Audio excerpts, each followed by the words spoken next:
Have you ever tried to rest and immediately felt guilty? Not peaceful, not restored, just guilty. Like the moment you stopped, a voice inside you started to ask, what should you be doing right now? Maybe it's Saturday afternoon. You worked hard all week. Your body is tired. You sit down, and within 2 minutes, the list shows up. You should be prepping for the next week. You should be more productive. You should be more spiritual. You should be enjoying this more. You should be better at this by now. That's what I want to talk to you about today.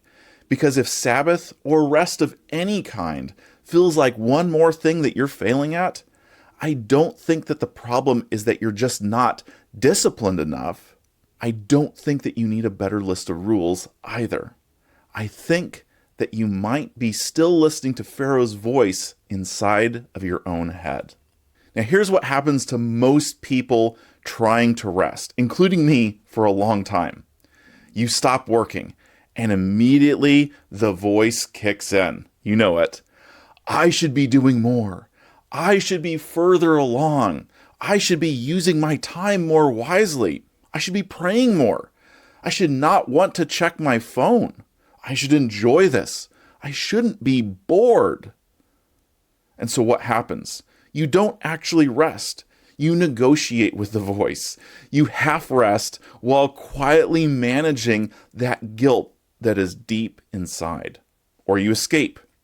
You turn on something to drown out that voice. Not because it brings you joy, but because at least it stops the noise. That's not rest. That's just anxiety with a pause button on it. And here's the thing. If you've ever tried to observe a Sabbath, a day of rest, you know exactly what I mean.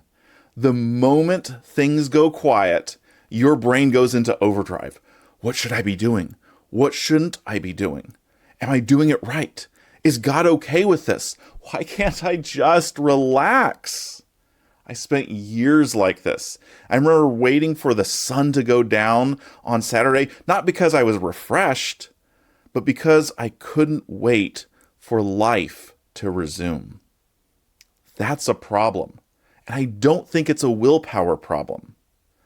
Most people who try to rest or Sabbath seriously end up diagnosing the problem this way.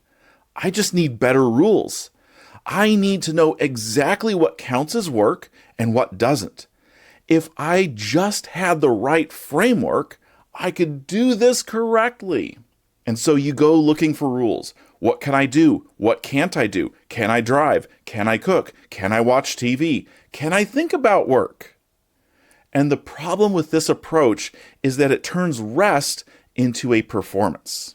Now, instead of resting, you're monitoring, you're checking, you're grading yourself against that list.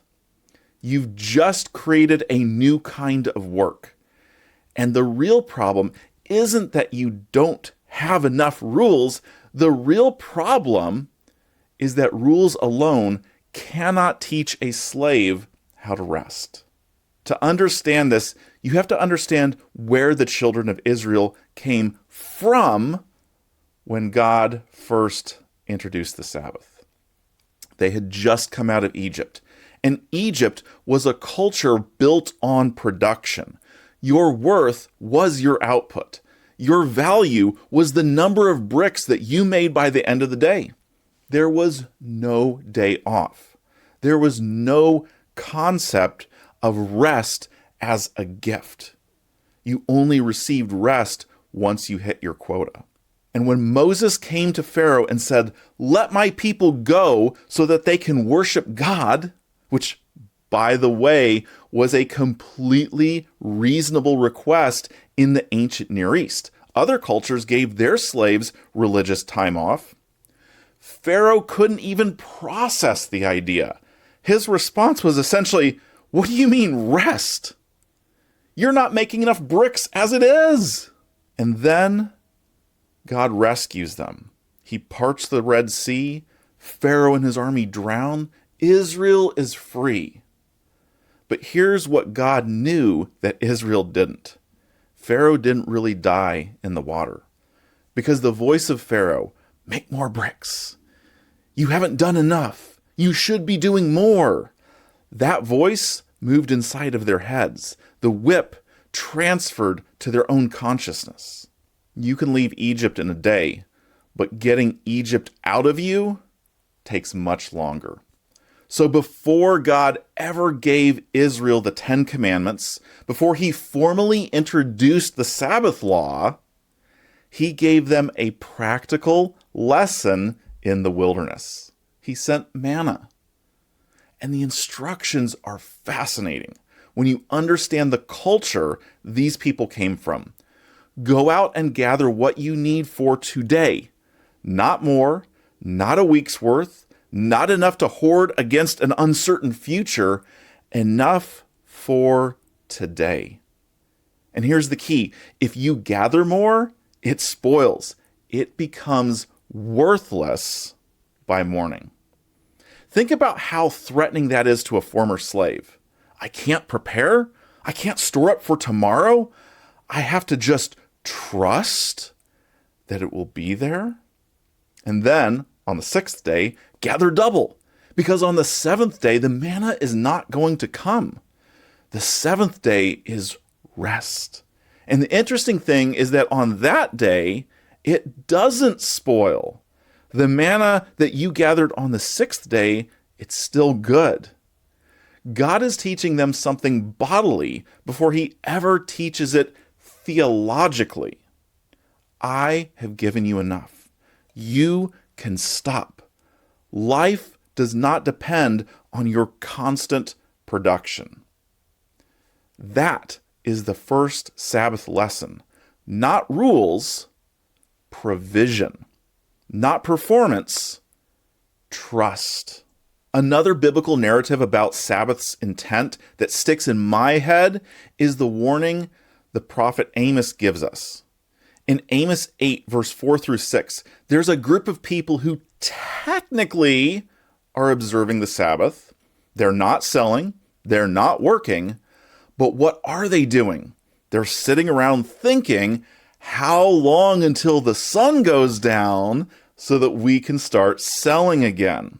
And it gets worse. They are planning how to cheat once the Sabbath ends, how to use dishonest scales to make up for the income that they lost by stopping. They've stopped with their hands, but their hearts are still in the marketplace. See, you can outwardly observe the Sabbath, but inwardly still be enslaved to production. You can follow every rule on the list and miss the entire point. That's not obedience. That's Pharaoh dressed up in religious clothes. So what do people do when the Sabbath becomes nothing more than a list of shoulds and should nots? We escape. We don't actually rest, we numb. We find something, a movie, a game, scrolling social media, not because it brings us joy or recovery, but because it drowns out that voice long enough to get through the day.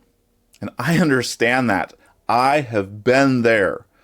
When Sabbath is a cage full of rules you're trying not to break and spiritual things you're supposed to want to do but don't, escaping feels like the only reasonable option. But escaping is not the same as receiving. It passes the time, but it doesn't restore you. The Sabbath was never meant to be something that you survive until sundown. So where do we start? Practically. Instead of asking, what are the rules? Start by asking, what creates rest for me? What creates anxiety in your life? And what would it look like to set that aside for a day? What forms of access to your phone, your emails, your news feed, what are those things that feed the voice of the should? What actually brings you delight, connection, quiet, and joy? That is where Sabbath starts. Not with rules, but in recovery. And here's something I want you to hear, especially if you've been trying to do this for a long time and you keep feeling like you're failing at it. A 24-hour practice may be the destination, but it doesn't have to be the starting point. I like to call this the minimum viable Sabbath. Start with what you can actually receive without turning it into another performance.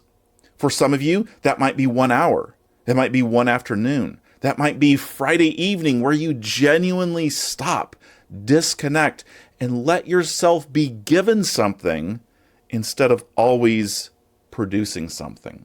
Sabbath is a muscle. You build it. You don't just decide to go out and lift the heaviest weight one day. You build up to it. The goal is not to have a perfect Sabbath. The goal is to practice receiving rest without turning it into a performance.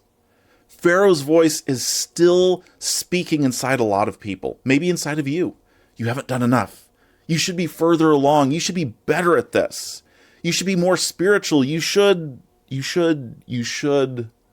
all of those things.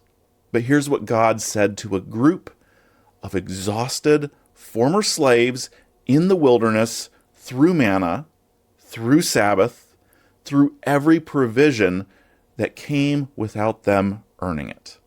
You are not defined by your output. I have given enough. You can stop. You can rest. You can Sabbath. That's not a small claim. For someone who spent their entire lives measuring their worth by how many bricks they could produce, that is genuinely good news. If you want to explore this further, if Sabbath has ever felt like more of a burden than a gift, and you want to understand why and what you can do about it, I've put together a free assessment called Why You Can't Rest. It'll help you identify the hidden pattern that tends to show up when you try to stop. The link is in the description.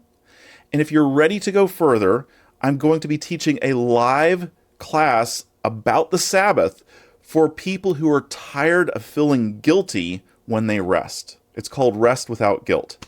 Link is also below. I'll see you in the next one.